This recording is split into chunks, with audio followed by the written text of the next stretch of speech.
Hello everyone, hello aspirants, कैसे हैं आप और कैसी चल रही है आप सबकी पढ़ाई। तो फ्रेंड्स, ये वीडियो है 12 अक्टूबर का और मैं रिकॉर्ड कर रही हूँ 11 अक्टूबर की रात को। तो मैंने 11:15 बजे पढ़ना स्टार्ट कर दिया था क्योंकि उस दिन मैं लाइव नहीं आई थी और यहाँ पर मैं पढ़ रही थी बायोलॉजी। तो फ्रेंड्स, मैंने जो 4 दिन का टारगेट लिया था उसमें मैंने सिर्फ बायोलॉजी सब्जेक्ट का टारगेट लिया था, वो मेरा कंप्लीट हो गया है। आप लोगों का कंप्लीट हुआ कि नहीं आप ज़रूर बताइएगा कमेंट बॉक्स में। और फ्रेंड्स, नेक्स्ट 4 दिन का जो है वो मैंने कम्युनिटी पोस्ट पर डाल दिया है शेड्यूल जो भी है। बस अब की बार जो है मैंने दोनों पेपर को ही लिया है, फर्स्टली बायोलॉजी को भी लिया है और सेकेंडली जीके को भी लिया है। तो थोड़ा सा हम अब डे बाय डे हार्ड करेंगे क्योंकि अब टाइम कम है, इसलिए हमें सिलेबस भी जल्दी कंप्लीट करना है, साथ ही प्रैक्टिस सेट भी करने हैं। इसलिए थोड़ा सा सिलेबस ज़्यादा किया है, हो सकता है आपको कम लगे लेकिन थोड़ा सा पहले से ज़्यादा है। फ्रेंड्स, कई लोग मुझसे मेरा टाइम टेबल पूछ रहे थे, तो मेरा टाइम टेबल कोई फिक्स नहीं है। जिस दिन मुझे टाइम मिलता है मैं रात को पढ़ लेती हूँ, जिस दिन टाइम मिलता है मुझे सुबह उठना पड़ता है, जिस दिन टाइम मिलता है मुझे दोपहर में नहीं सोना होता। तो वो according to day by day change होता रहता है। लेकिन हाँ, मेरा ये है कि मैं 6 आवर तो पढ़ लूँ। लेकिन फ्रेंड्स, अब लगता है कि 6 आवर से कुछ भी नहीं होगा क्योंकि 6 आवर जो है बहुत ही मिनिमम टाइम है अगर हम लोग किसी कंपटीशन की तैयारी कर रहे हैं तो। और ये 6 आवर मैं आपको वो आवर बता रही हूँ जो मैं सिर्फ बैठ के पढ़ती हूँ। ऑडियो नोट्स वाले काउंट नहीं किए हैं, ऑडियो नोट्स वाले जो है वो अलग से हैं, लेकिन वो कंप्लीट जो आपको सिर्फ ये देखना पड़ेगा कि हमारा आउटपुट कितना निकल के आ रहा है, क्योंकि आउटपुट इज़ मेन।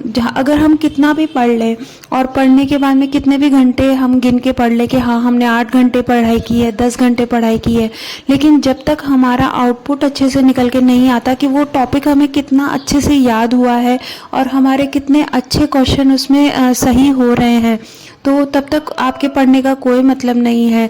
तो 6 आवर में कम इसलिए बता रही हूँ, कम नहीं है अपने आप में, लेकिन जब आपके एग्ज़ाम को 50 से 60 दिन बचे हों और आपको उसमें एमसीक्यू भी करने हैं, प्रैक्टिस भी करनी है, तब वो आर आपको अपने आप कम लगने लग जाते हैं। क्योंकि जब आप पूरे डिवोटेड हो जाते हैं पढ़ाई में तो बस आपको पढ़ाई के अलावा कुछ नहीं सूझता, क्योंकि फिर जब काम भी होता है तो दिमाग में यही चलता रहता है कि सिलेबस कितना बच रहा है, बहुत सारे टॉपिक बच रहे हैं। और देखिए, जब तक ऐसा नहीं होगा तब तक आपका सिलेबस कंप्लीट भी नहीं होगा। और मोस्टली मैं हाउसवाइफ्स के लिए बोलूँगी क्योंकि उनको टाइम की जो है बहुत लिमिटेशन रहती है, बहुत ही लिमिटेड टाइम में उनको पढ़ना होता है और ना ही वो फिक्स टाइम पे पढ़ सकती है ना फिक्स जगह पे पढ़ सकती है। और अगर आपके बच्चे हैं तो और भी ये प्रॉब्लम्स जो है क्रिएट हो जाती हैं। तो फ्रेंड्स, यहाँ पर मैंने 2:45 बजे तक पढ़ाई करी और फिर उसके बाद में मैं सो गई थी। और सोने के बाद में मैं मॉर्निंग में उठी थी 6 बजे, 6:15 के अराउंड। और फिर उसके बाद में मैंने अपना डेली रूटीन का वर्क किया और यहाँ पर मैं अपनी पूजा कर रही हूँ। पूजा मैं ऑलमोस्ट डेली ही करती हूँ क्योंकि मुझे पूजा करना अच्छा लगता है, पीस लगता है मुझे, और मुझे ऐसा लगता है कि मैं भगवान से कनेक्टेड हूँ। देखिए, मुझे ऐसा लगता है कि आप किसी को भी अपना पार्टनर बनाए ना बनाए, आप भगवान को ज़रूर अपना पार्टनर बनाएं, क्योंकि आपकी जब प्रॉब्लम्स आपके बस में नहीं रहती हैं तो आप प्लीज़ उन सब को भगवान के ऊपर छोड़ दीजिए और वो आपको गुड रिजल्ट देंगे ही देंगे। हो सकता है कि उसमें टाइम लगे, हो सकता है कि आपको थोड़ा पेशेंट रखना पड़े, हो सकता है कि आपको थोड़ा कष्ट महसूस हो, लेकिन रिजल्ट ज़रूर अच्छा होगा। ये भगवान की पॉजिटिविटी को रखना बहुत ज़्यादा ज़रूरी है।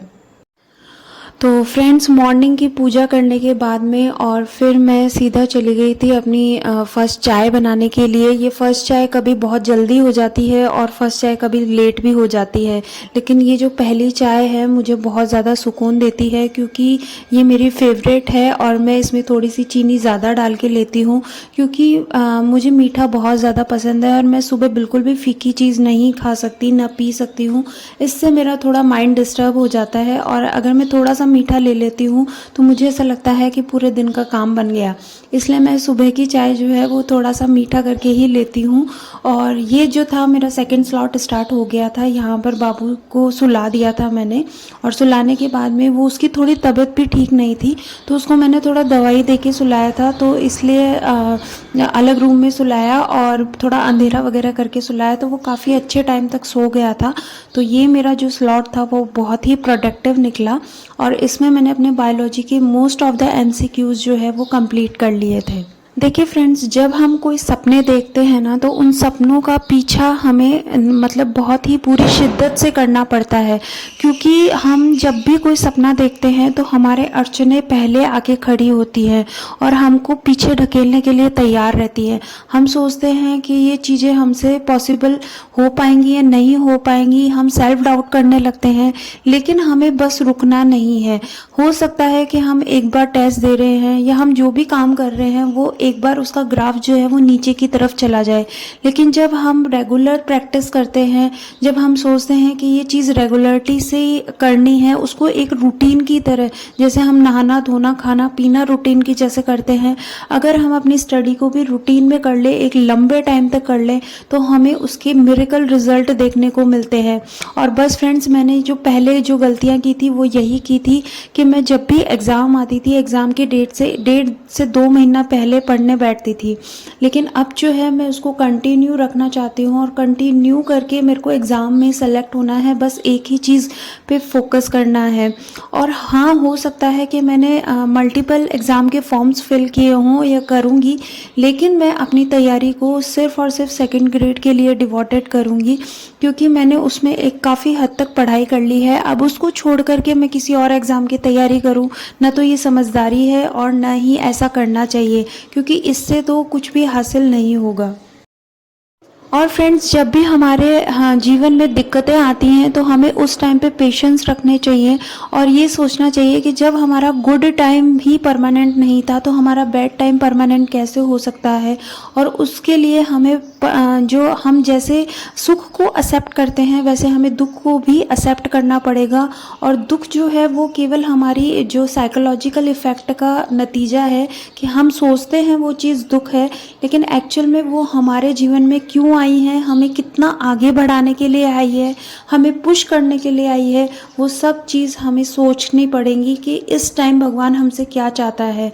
वो चाहता है हमसे कि हम लोग तैयारी करें, तैयारी करके जो हमारी करंट सिचुएशन है उसको थोड़ा सा चेंज करें और चेंज करने के बाद में हम कुछ अच्छी जॉब लग जाए या फिर हम इंडिपेंडेंट बन जाए। इसलिए हमारे जीवन में ये मुसीबतें आई हैं, तो इसलिए आपको जो है कंटिन्यू निरंतर प्रयास करना है और ये चीज़ें जो हैं ये कोई और आपको नहीं बता सकता। हाँ, हो सकता है कि हम बता सकते हैं, कोई मोटिवेशनल वीडियो देख करके या मेरी वीडियो देख के आप मोटिवेट हो जाएं, लेकिन रियलिटी यही है कि जब तक आप खुद नहीं सोचेंगे कि हमें क्या करना है क्या नहीं करना, तब तक कोई भी चीज़ आपकी पॉसिबल नहीं हो पाएगी।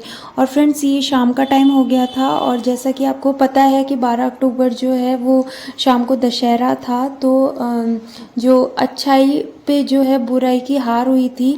और मतलब हम लोग जो है हमारे अंदर जो बुराई है उसको भी मिटाना बहुत ज़्यादा ज़रूरी है। ऐसे तो कोई भी इंसान बुरा नहीं होता, लेकिन हमारे अंदर बुराई, हमारे अंदर कमियां जो भी हैं उनको तुरंत जो है वो हमें छोड़ देना है। बस मैं यहाँ पर जो है बाबू को पटाखे दिखा रही थी, एक्चुअल में वो थोड़ा बहुत डर रहा था इनसे, वैसे तो वो ज़्यादा नहीं डरता। तो फ्रेंड्स, ये था आज का दिन। कैसा लगा वीडियो ज़रूर कमेंट बॉक्स में बताइएगा और शेयर और सब्सक्राइब करना बिल्कुल मत भूलिएगा।